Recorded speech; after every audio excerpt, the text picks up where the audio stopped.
Welcome to my YouTube channel, Reynald Kitchen 47. For today's video, magluluto ako dito ng creamy chicken with vegetables. Ang gagamitin kong manok ay chicken breast.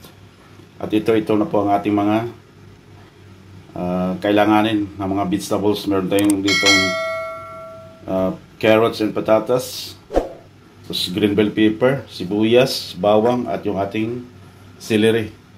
Let's start cooking na po tayo. Okay? Bawang. Sibuyas. Maraming sibuyas. Masarap. Mas masarap pag maraming sibuyas. Next, chicken breast.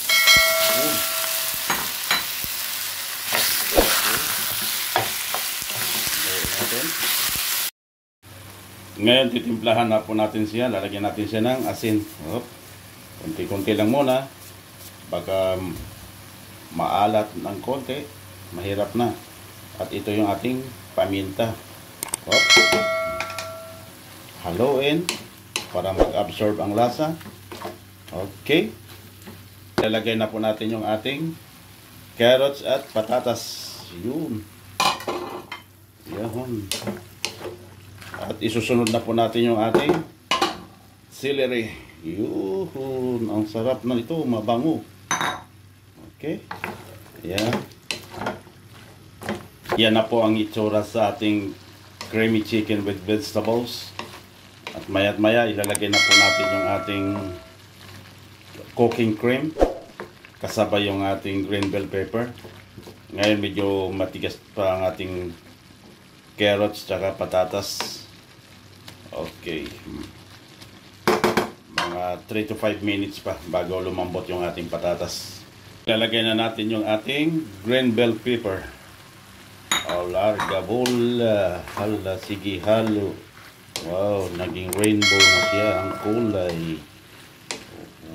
Ang ganda ng kulay. Ang likot ng aking kamay. Okay. At lalagyan na rin natin siya ng cooking cream.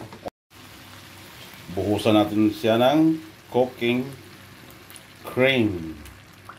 Yan na po siya. Wow.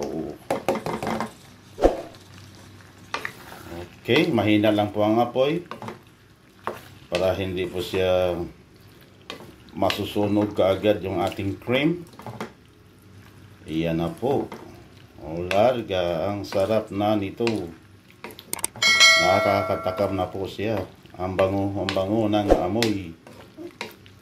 Ayan na po, larga bola. Ang sarap ng amoy. Nakakagutom na po siya. Okay. Maraming salamat po sa inyong mga taga-subaybay ko. At hanggang dito na lang po itong video ito. At maraming salamat po sa inyong lahat. Lalo na sa aking subscribers. God bless you all. At hindi po sana kayo nagsasawa dito sa mga videong sinishare ko po sa inyong lahat.